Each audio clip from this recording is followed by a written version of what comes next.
Years went by, and on February 4th, 2010, Six Flags announced that they was closing the park. Dad would always say, when Six Flags reopens, we'll go every day and have a blast just like old times. 2 years passed and the park never reopened, and in those 2 years, my dad passed. So now we can't be together when the park reopens, but he'll be there in spirit. We're Kingdom Kings, and he'll always be in my heart. The thing I miss most about my native country is my dad. Come on, are you ready to go over to your aunt's house? Make sure everything is off. Go tell Keith, Shannon, and Brittany. Sitting in the back seat of the car on our way to the rich side of town. I did not like it there, but I guess I will have to deal with it since my aunt lives out here now. Be on your best behavior. I don't want to have to worry about you fighting anybody out there. Not listening to what she said, I look at the street and see my aunt on her porch. As we pull up and step out of the car, I see my sister walk out of the house. When my little brother and sister stayed back, me, my big brother, and my mom rode back to the house. My house was a 10 to 15 minute drive from my auntie's. We were going to go out to the movies and we needed to stop home. When we got there, everyone was outside our place talking, pulled up, and there was the fire department. My house was smoking. We missed the fire, but the damage was bad. Everything was gone, for real, for real. It was a burnt house, and I wasn't about to go in there. I never went in. I lost everything in that house. 1 week later, it was time for us to split up. I'd never been without my big brother. This won't be right now. It's just me, my granddaddy, and Bridget. My big brother moved in with his daddy, and my sister's on her own. My life changed when my house caught on fire. We had to find a new home, and my family had to split up, proving that life can change in an instant. My life changed in the 9th and 6th grade. I lost everything. I had 2 house fires. I had nothing. But somehow my mom managed to get back on her feet again and find us some place to stay. One thing I do not miss about my native country is the Burmese, because they are killing my people. They hurt my people. I seen many dangerous things when I was 14 and 15, because the Burmese want the Karen people place. They try to kill the Karen people, and they burn the Karen village house. Now I was a refugee in this world.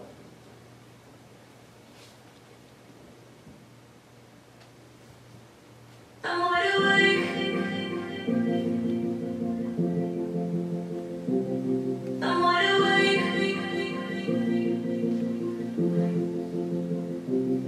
I'm wide awake. Yeah, I was in the dark.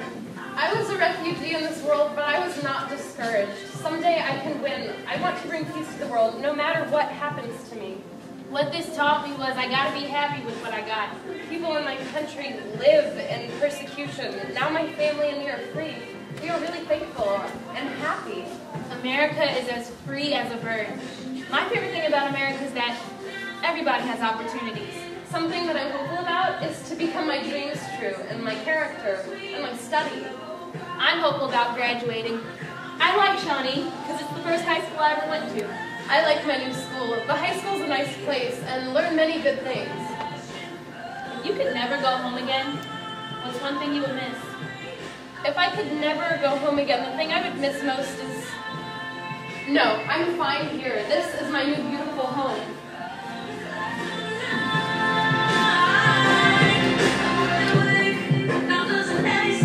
I picked up every piece and landed on my feet. I'm wide awake, need nothing to complete. My friends are like bumblebees. They sting and they die. In my country, whenever I fight with anybody, my friends are the only ones who helped me.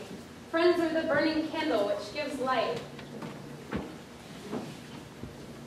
One proverb says, if you tell me with whom you are friends, I can tell you how you are. And if you want to have a good life, you should choose your friends well. A friend is the shadow of our life. It's important to have friends because no one can lead a happy life alone. Friends give us understanding and support for the good and bad things in our daily life. They manage to put a smile where our tear leaves its mark. A good friend does not make you smile with a lie, but one who makes you cry with the truth. Always he or she is there for you in the time that is hardest for you to live. A friend is a gift from God. You'll have friends have the treasure greatest in life.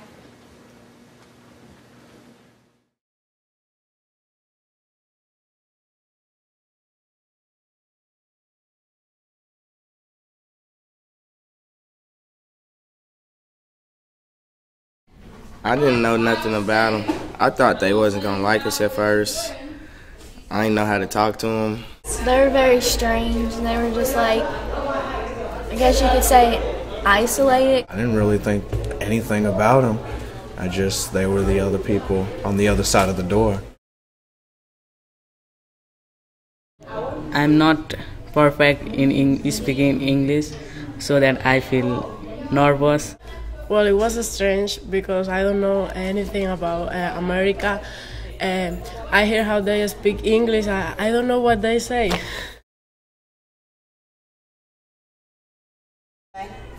It was surprising that they were so thorough with our notebooks and what we had wrote down and how it came into a play. Yeah, it surprised me that they were like students, like our age. I thought it would be like adults. Whenever Elise was talking about my niece being the most important thing, it was just like, I lost my breath, because my niece is my world. Yeah, it surprised me because when other students tell about our culture, that make me surprised.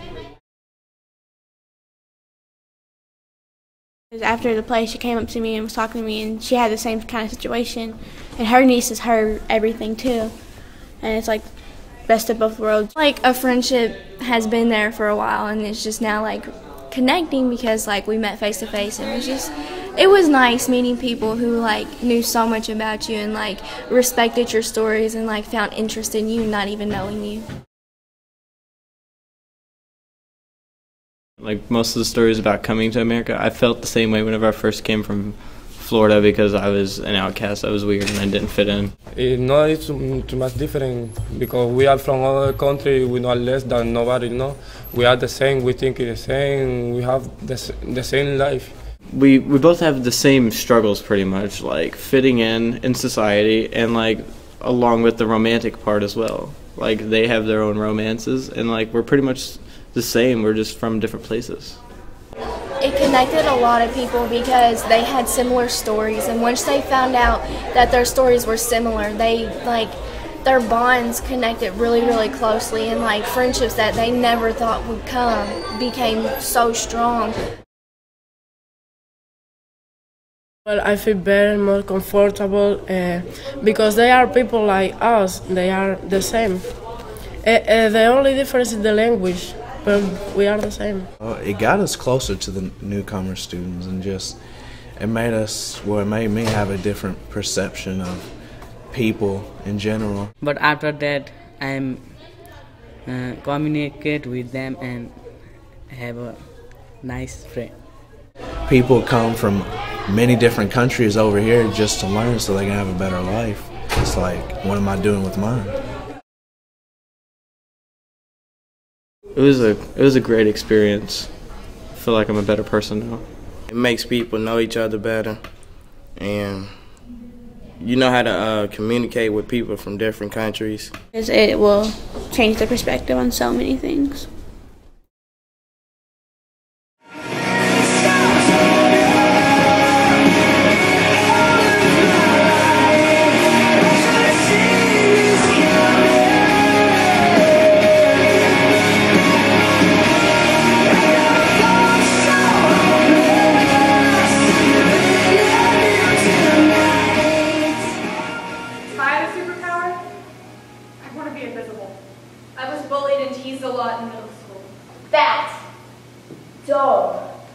Ungrateful, weirdo, Satan lover, so bad. I not remember a time I felt accepted. Weirdo, not cool, smuggler, needed learn more English, terrorist. I was basically an emotional wreck. Everywhere, all the time, I felt as though everyone was making fun of me. Slut, whore, fat, stuck up, careless. The depression started to hit me really hard and really fast. Fat, dumb, ungrateful, weirdo, Satan lover, so bad. When I was from America, I feel lonely. Here, I don't have any friend in my neighborhood. Because I don't speak good English, people ignore me at times, and this makes me angry. Weirdo, not cool, smuggler, growing my hair out. Trust me, I was aware of the looks I was getting in the hallway. Slut, whore, fat, stuck up, careless. Around that time, I had a girlfriend who actually didn't like me, so she broke up whatever we had. And then I got double detention and found out I was failing that. I started cutting to help deal. Self-harm became a major problem. I was depressed and angry. Finally, I thought, you know what? Screw this. I basically shut down. Went on autopilot. I did cry because to move another place is very difficult for me to feel. I came to America and I don't know how to speak English and I don't understand if somebody taught. It is not easy learning a new language. It makes me feel like I'm starting from nowhere. I found I got easily irritated, ready to snap at any second. I soon found a way to contain my rage by destroying something. So what I did was grab my metal baseball bat and just swing away. It is difficult to understand the teachers when they speak fast, thinking like I know English. But I try and try. I see it as a challenge for me, and I will take the challenge. I'm giving the maximum to get it fast. In the middle of 8th grade, music became a huge part of my life. It's kind of ironic, actually, because the music that improved and influenced my life, I hated it so much before I actually listened to it. Nothing helps me more than the meanings. Lyrics like, I kiss the scars off your skin, I think you're beautiful, and I never want to lose my best friend. These songs and these bands that people judge as satanic or emo have helped save me from myself so many times. You just have to stop hearing it and actually listen to it.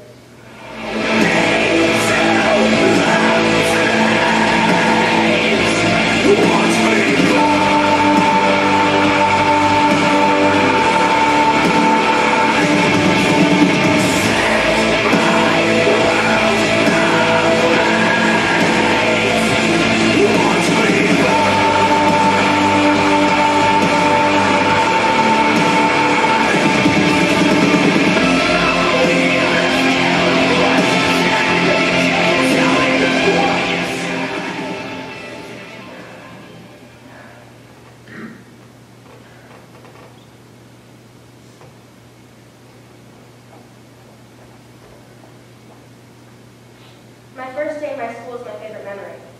There were so many students in one class who came from different countries of the world. They had their own customs, traditions, and languages. When I came to school, I got many friends. After 3 months, I really saw a big difference. This time, I felt I